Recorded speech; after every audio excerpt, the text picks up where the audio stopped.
Comment vous faites pour savoir quand vous vous blessez? Ma réponse va pas te plaire. C'est au petit bonheur la chance. Alors, moi, comment je fonctionne? Des fois, je vais faire des mouvements. Des fois, je vais faire des exercices, où je vais glisser, où je vais me cogner, ou des trucs comme ça. Et du coup, des fois, je sais que je me suis blessée. Pas tout le temps. Des fois, c'est pas clair, parce que syndrome d'air dans l'os, ça va dans le package. Des fois, tu sais pas. Des fois, c'est clair. Des fois, je le sais. Quand je m'étais habillée il y a quelques temps, puis que je m'étais subluxé l'épaule, puis que j'ai eu vraiment mal pendant un moment, je savais que je m'étais blessée. Et quand l'épaule est revenue en place, j'ai eu des douleurs encore pendant un petit moment, mais après, c'était passé. Dans ce cas-là, bah, voilà, j'ai été blessée.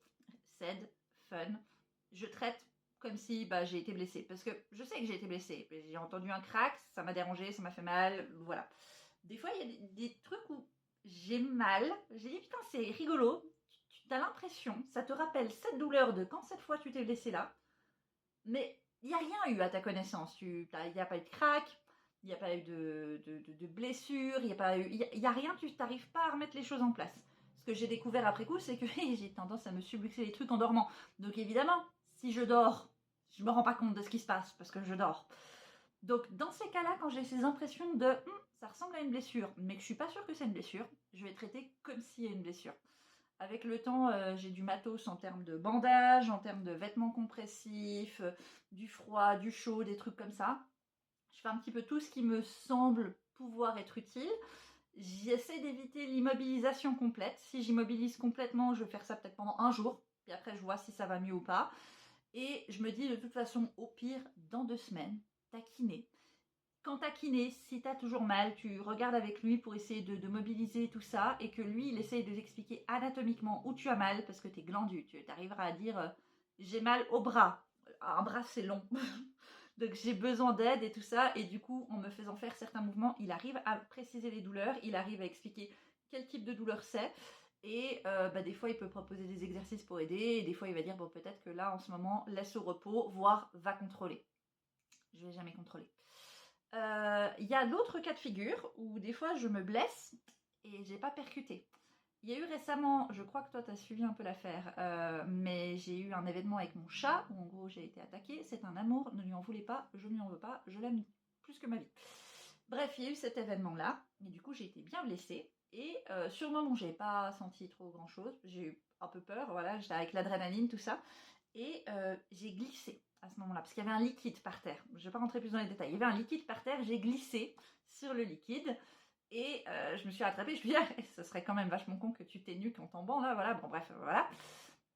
Et le lendemain, j'ai été quand même contrôlée aux urgences, parce que mon pied avait triplé de volume, mais là où il avait surtout amplifié, c'était là où il y avait notamment une morsure de chat, c'est sur le dessus du pied.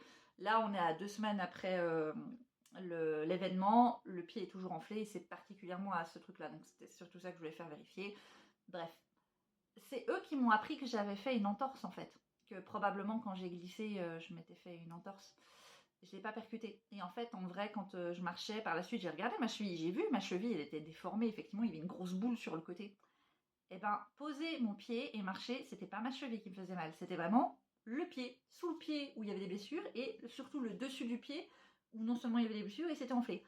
Ma cheville, zéro problème. Et ça m'a fait penser à plein d'entorses que j'ai eues dans ma vie où mes physios me faisaient remarquer que c'était pas normal d'avoir des bleus sur les pieds comme ça. Et ils me disaient, mais là, Cory, tu t'es fait une bonne petite entorse. Qu'est-ce que t'as fait? Ben, la chose que j'avais faite, c'est que j'ai dormi avec un chat sur mes pieds qui m'a tordu les pieds en dormant, puis je suis restée comme ça pendant toute la nuit. Et c'était tout en fait. J'ai pas eu de blessure à propre. Enfin, oui, j'ai été blessée, mais il n'y a pas eu de choc. Et moi, j'ai pas eu mal et je pouvais poser mon pied. Oui, j'avais un peu mal, mais pas vraiment beaucoup plus qu'en général. Donc, du coup, voilà, elle me disait il faut aller contrôler, il faut aller aux urgences. Jamais été. Hein. Je dis à partir du moment où je peux marcher, ça va. Là, la dernière fois, j'ai été aux urgences par rapport à l'événement qui s'est passé avec mon chat, justement parce que je pouvais pas marcher. Tant que je peux marcher, je me dis ça va. Et du coup, j'utilise dans ces moments-là des orthèses. Je fais les protocoles, tu mets du froid si c'est enflé ou si tu as des bleus. J'ai des crèmes, genre des gelées d'arnica, de consoude et tout ça pour les hématomes, pour les gonflements, les trucs comme ça. Bref, je traite tout comme une blessure, mais il y a des fois où je vais traiter des blessures en ayant l'impression que ce n'est pas des blessures. Et des fois où je traite des choses que je pense être des blessures, mais il est possible qu'en fait c'est juste du CED et que il n'y a pas forcément eu de blessure en plus, qui pourrait être liée au sel aussi, hein, mais il n'y a peut-être pas forcément eu de blessure en plus. Mais comme j'ai mal comme une blessure, je me dis je vais traiter ça comme une blessure, comme ça, hein, voilà. On fait tout au maximum de ce qu'on peut. Et si ça donne pas trop, eh ben, tu finiras par demander à ton kiné. Et si ton kiné te dit non, Cory, ça vaut la peine de consulter, eh ben, tu iras consulter. Bah, c'est toujours plus facile de se dédouaner en me disant non, c'est pas moi qui viens vous embêter, messieurs, dames les docteurs, c'est mon kiné qui m'a dit que ce serait bien de venir. Voilà. C'est jamais arrivé pour l'instant. On a toujours trouvé des solutions autrement. J'espère que ça te donne un élément de réponse. C'est compliqué. Voilà, tout ça pour dire ça. C'est compliqué. Bon courage. Plein de cuillères.